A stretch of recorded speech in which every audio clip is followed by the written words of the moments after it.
Hi everybody, and welcome to I Didn't Sign Up for This, episode 4. Before we get started, I, of course, have a little bit of site business I want to take care of, talking about where you can find the podcast. Of course, all of your regular podcast platforms, iTunes, Stitcher, Spotify, Google Play, etc. There's also an RSS feed that you can enter into your favorite podcast app. The one I use is called Stitcher, but I've also used Beyond Pod and Podcast Addict, things like that. And you can go to add a podcast and just type in or copy and paste the RSS feed that you'll find on the Facebook page. Speaking of which, the Facebook page where I post all the relevant news and coming soons and stuff like that, that address is facebook.com/IDSUFT podcast. So go check that out, say hi, leave me a message, leave me a question or a comment or something like that. Something else I'm looking for, I have a lot of I didn't sign up for thises, but I'm always looking for someone else's perspective. So if you have a good story that could fall under I didn't sign up for this, and it can be parenting, it can be just living your life, it can be adulting, all the crap that we didn't know came with being an adult that we did not sign up for. Whatever it is, vent, cry, swear, express joy, whatever, let it out. Tell me about it. I'll read it on the podcast, or if you want to leave me a voice message, I can play it on the podcast. Either way, I want to thank, I've gotten some really good positive feedback from people I know. So that's awesome, and I love it. And thank you guys so much for taking the time to just shoot me a quick message telling me that you're enjoying it. I really, really, really appreciate it. I'd love to hear from people I don't know. If you have just found us, or if someone has recommended the podcast to you, take a minute, fly over to the Facebook page and say hello. I'd love to meet you, get to know you virtually. You can ask questions, you can get to know me, let me get to know you. What do you want to hear from me? What are some other topics we could talk about? For those of you who know me, what have you always wanted to ask me? I can't promise I'll answer you, depending on how appropriate it is, but now's your chance. Let's get to it. Ask me those questions. Over the past 3 episodes, I've talked a lot about how your perceptions and expectations change after you become the parent of a different child. While to me, it's all about being honest and relating even the most difficult emotions and thought processes I've gone through, it can be seen as more of a negative viewpoint. Now, that is not how I mean it at all. Because, there ain't nothing in the world that would make me change any one of my children to be easier or anything other than who and what they are. Because to me, it's partially their unique differences and, even their difficulties that make them so special. They wouldn't be the amazing people that I believe they are if they didn't have Asperger's or Down syndrome. That's because it makes up part of who they are. And you know what? Who they are, even my supposedly normal child, is truly, truly, truly amazing. So my hope is that what you've listened to over the past month hasn't seemed to you to be negative, because that's not how I see it. It's thought-provoking, and it's challenging for me to work through these issues and figure out how to be the best parent each of my 4 kids needs. But it isn't negative. Except for the getting hurt part. That's kind of negative. That said, today I wanted to talk about something that everyone can view as very, very positive. Again, I'm going to focus on Henry here because this is much more observable in him. You see, it's like for Henry, every single emotion that you and I have normally is magnified to the power of 5 or 10. It's exponential. what we would define as being upset comes out in Henry more like the world is ending, so I'm going to pull off both of our skin until whatever it is stops. And what we would define as happiness comes out in Henry as uncontrollable joy. On my blog, I've always tried to set aside the month of October to mark Down Syndrome Awareness Month. I try to share different writings from organizations like the National Down Syndrome Society and the National Association for Down Syndrome about language usage and understanding what Down syndrome is, and more importantly, what it isn't. And I write a lot about life with Henry. I use him as an example, like, have you ever wondered thus and so? Well, if you look at Henry, you'll see why that is or isn't. Like, for example, the whole tongue thing. People with Down syndrome can tend to have their tongues hanging out sometime. I'm sure you've noticed it. Those of us who don't understand it, that you can see it and think, oh, that is dull or slow, and that's not it at all. It's because people with Down syndrome tend to have smaller mouths and their tongues are too big. Plus, you add in very low muscle tone in the oral area, and unless they're really concentrating on it, it can just simply be difficult to do. So, it's not because people with Down syndrome are too lazy to keep their tongues in their mouths. It's because, from a musculature standpoint, it can be hard. I like to share things like that because it can take something that's unusual and perhaps uncomfortable to the Gen Pop. My husband was a prison guard for a number of years, and we kind of now refer to other people or the rest of them. Our shorthand for that is Gen Pop. So it can take something that's unusual or maybe uncomfortable to the Gen Pop and explain it in an understandable way, and it hopefully makes it less uncomfortable. Because like every other damn thing in the world, if you understand it, it's not scary anymore. Anyway, off topic. If you ask people who don't know someone with Down syndrome to describe what emotions come to mind when they think about Down syndrome, there are going to be a lot of different answers. You're going to get words like disappointment, can't, won't, loss, sad, things like that, words with a more negative connotation. Unfortunately, if you don't have experience with it, very often you don't have a positive reaction to it. However, those of us who do have experience can share a multitude of words and emotions and experiences and viewpoints that are incredibly positive. In fact, you probably get as many different words as you would people you asked. For me, the word is joy. Not because that's what I experienced when I learned of Henry's extra chromosome. Unfortunately, I took the more traveled road of negative stereotypes at that time. The word came as I grew to know who Henry was, as he shared who he was with us, as he grew and showed us what Down syndrome means for him.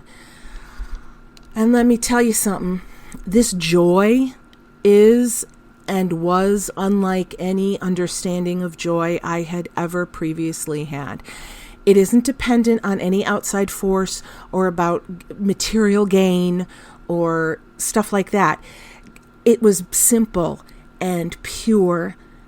It's like this unadulterated joy just in being alive, in other people smiling and laughing, in music, in the way he can move his arms and legs, just in living. Don't misunderstand me, though. I'm not saying that the don'ts and the won'ts and the loss don't exist. They do. There is frustration and disappointment and stress in that diagnosis, just like in any other diagnosis.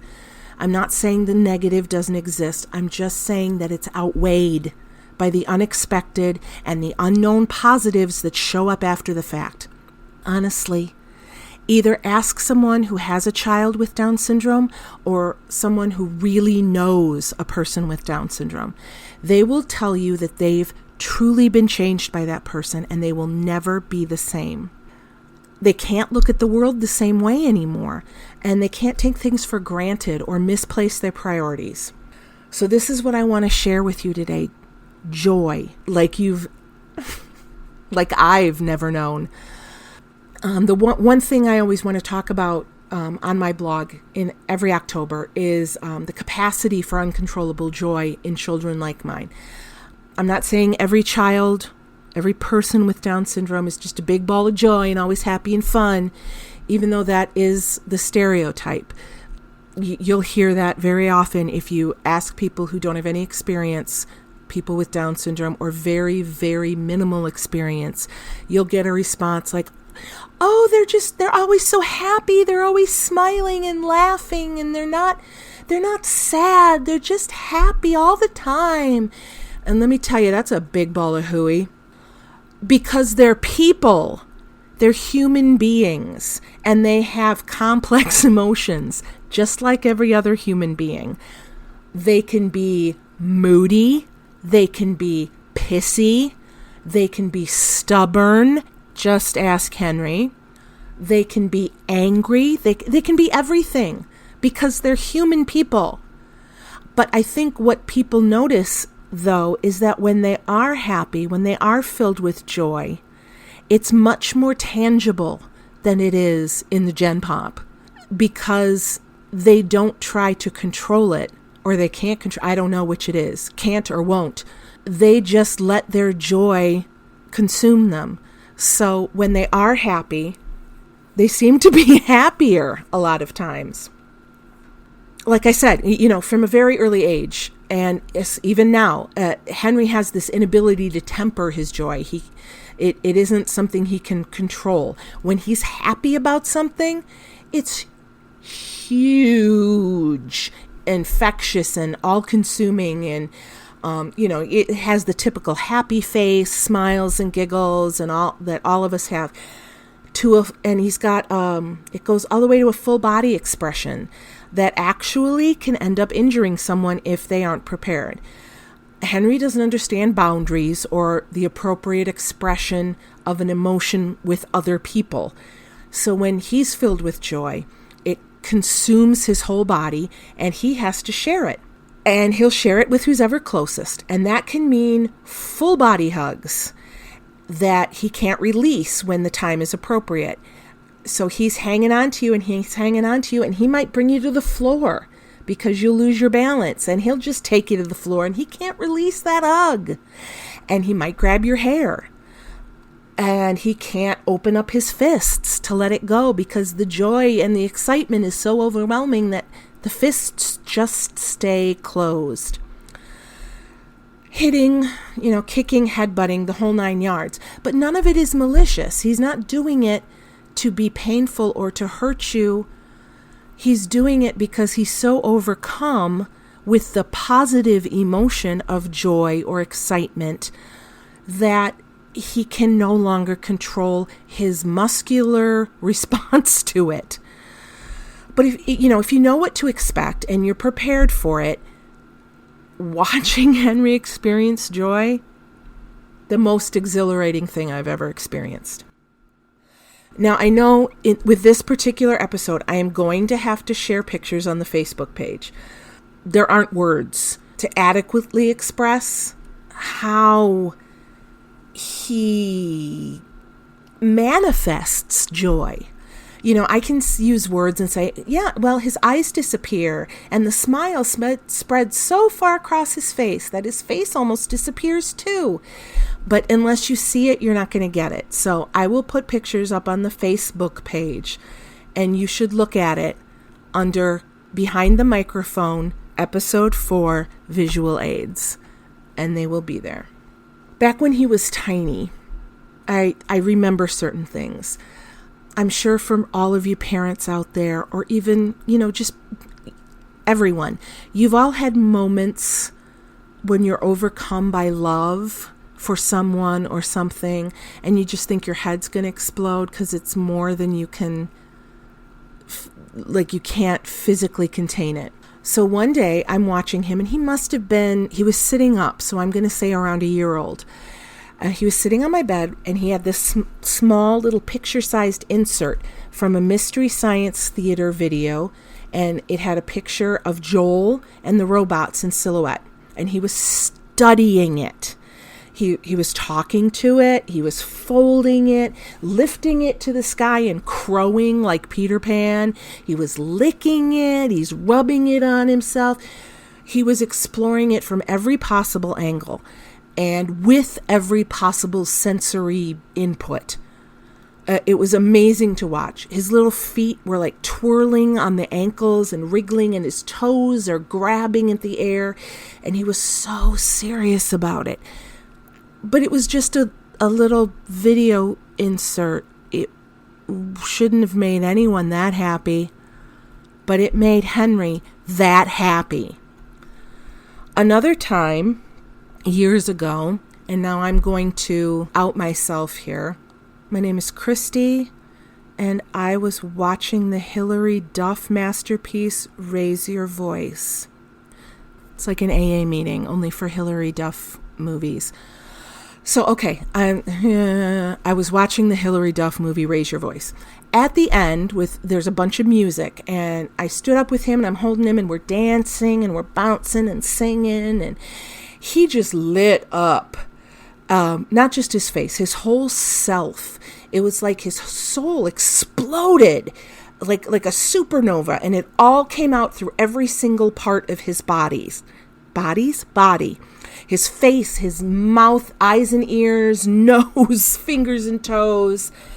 If I watch Doctor Who, okay, if you've ever watched Doctor Who, you've seen the Doctor regenerate. It was like that, you guys, only there wasn't like you couldn't physically see it, but you could feel the energy coming out of him, just like when the Doctor regenerates. It was like down to the cellular level. We danced, and I'm crying, I'm sobbing, like a great big sobbing thing, and fat tears and snot are dripping down on his face, and he's just staring at me, and he's so smiling, and he's touching my face and my tears. It's like he has this special spiritual molecular connection with me, and it exists down deep at the core of our being or something. Maybe it's his forever need for me. I don't know. But I know that it's there. And every now and then we have a moment that is freaking epic. It moves mountains and it changes my soul. He views me with such love and awe and wonder. I don't even know what to do with it. I'm not deserving of it. I've done nothing to deserve it. I'm not worthy of it. But it's like he has been gifted with some sort of regeneration pack that he can fill me back up with new breath just by how much he loves me. Whatever. Okay. Another incident was back in 2010. We went on vacation to the Wisconsin Dells, and we decided to take a jet boat trip with the family. At the time, we didn't know it, but turned out to be Henry's favorite thing in the whole wide world. Okay, a jet boat, it's this big boat with a huge motor, and it flies down the river at like 60 miles an hour, and then it stops on a dime. Or it does a 360, and when it does either of those things, a huge wave of water comes and sprays the whole boat, so everyone's soaking wet. And I thought he was going to hate this. We go flying down the river, and we hit that first hard stop, and the water comes flying over the front of the boat, and it's like it all went right on him. And he gasps, and he shouts, "Bath!" And y'all, we are off. He's now shouting and clapping and squealing and going wee all over the place. And every time he gets soaked, he's shouting at the captain, "Again, bath, again!" Oh, and that was after we first got on the boat, and he told the captain, "Aye, aye, Captain, arg." Well, anyway, I think this boat was like a 7-course meal on a sensory diet for him. the boat, it would do the super fast stuff, and then we'd be traveling through a shallower section where we had to go really slow. And I thought he was going to freak out, and because we stopped going fast and getting wet. But going slower, then it calmed him back down. He would just sit there calmly looking at the water and talking to his hand. But then we'd speed up again and we'd do it again, and his arms and legs would go completely rigid. He knew what was coming, and it was like laser jets are shooting out of his hand, like Iron Man or the Doctor, and his face disappears in that grin, and he's like a pig squealing. And then that turns into a huge belly laugh, and it's just amazing.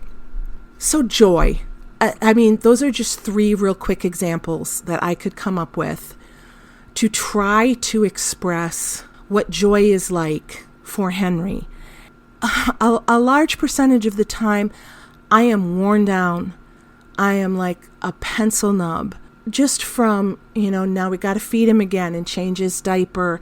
And, he broke another tablet, and the constant jabbering, especially when we're in the car and he just won't stop talking, or nothing we're listening to is right for him. Or, trying to constantly avoid being hit or kicked, or there's no other way to say it. It's fucking exhausting, and it wears you down. But then there's this.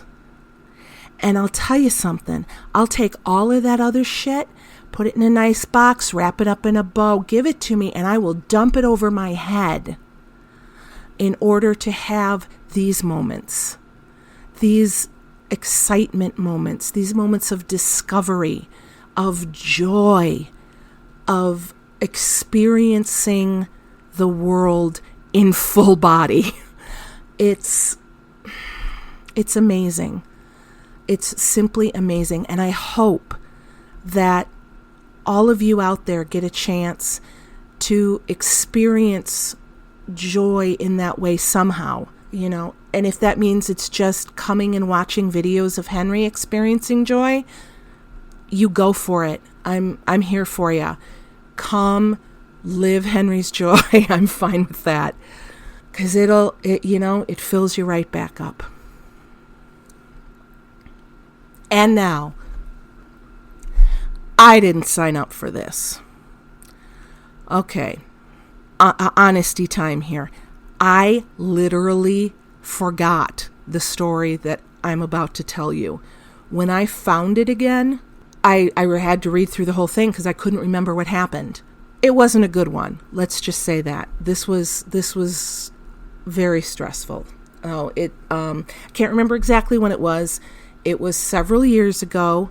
My youngest was born and old enough to get around. My eldest son was old enough to stay home with the 2 younger boys for a short period of time at least. And my daughter could not drive yet. So I'm not sure. I had to run out of the house literally for 15 minutes to take my daughter to a friend's house. And when I returned, I smelled something that here's a recurring theme in my house. I smelled something that I recognized but could not place. That's just icky. So I go into the dining room to put my bag down, and I go through the kitchen, and there's powder on the floor. And I'm like, what? So as I'm putting the bag down, I see into the dining room and living room, and I see there is powder freaking everywhere.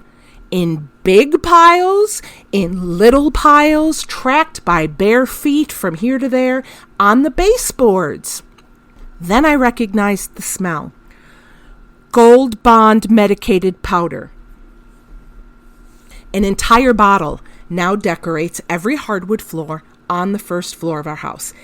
And as I walk over to where the culprit, my youngest son, is hiding in the closet, Henry leaps up, comes over to me, flops down on the floor in the biggest pile of powder, and grabs a handful to throw it at me because Christmas, I guess. There still aren't words to describe the level of furious I was at that moment. How the hell do I clean this up? I tried to sweep it into piles, and that's like trying to gather mercury from a broken thermometer. I tried to grab the vacuum and suck it up the best I could, but all I was able to do was coat the inside of the vacuum wand, the tubes, the HEPA filter, the brushes, and every internal component with a thick yet super fine mist of menthol powder. I had to stop because my Dyson, with the proper amount of suction, was screaming at me. Next stop, cleaning wipes. That'll get it, won't it? Eldest Son and I got down on our hands and knees and we wiped the kitchen floor, the dining room floor, and the living room floors with an entire pack of Kirkland cleaning wipes.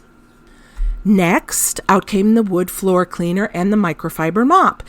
One round replaced the mop head, then another, both mop heads down to wash. The floors are still not clean. There is a white pasty haze that looks like construction is happening in our house or that a cocaine factory exploded. Between every board is a lovely white stripe. Okay, by this time I was cursing, I was sweating, and I'm pulsating with rage. Yes, I gave William a spank, which consists of 2 swats on his diaper-covered bottom, and I put him in timeout on the stairs until the cleaning was finished, for today anyway. I went back to quiz him on what he thought. Yes, it was wrong, he said. Yes, he knew it was wrong, he said. But, he declared indignantly, it got all over my Skylanders. Which, if I'm remembering correctly, were not downstairs. In fact, they were in my bedroom. I ran upstairs to discover that indeed his Skylanders were in my room and also covered in powder, as was every surface in my bedroom, because Magic Boy dumped the powder in a running fan, leaving a thin layer of menthol lung coat on my bed, on my dresser, on my curtains, my vanity, my bookshelves, the clean laundry in the basket, the floor, all my books, and my open laptop. Top blown.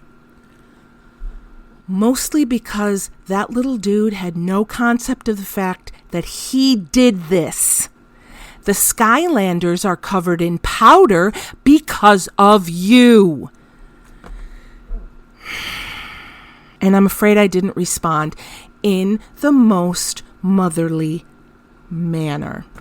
In fact, my response was a little more towards the area of the way the bellhop in Mel Brooks's High Anxiety responded as he delivered the newspaper to Mel in the shower. If you don't know what I'm referring to, I cut a clip of it and I'm going to put it in at the end so you can hear what I'm talking about. But unfortunately, that was my tone of voice. And I didn't say, here's your paper. I said, are you kidding me? You did this. You did this. So, yeah. So, patience, not so much.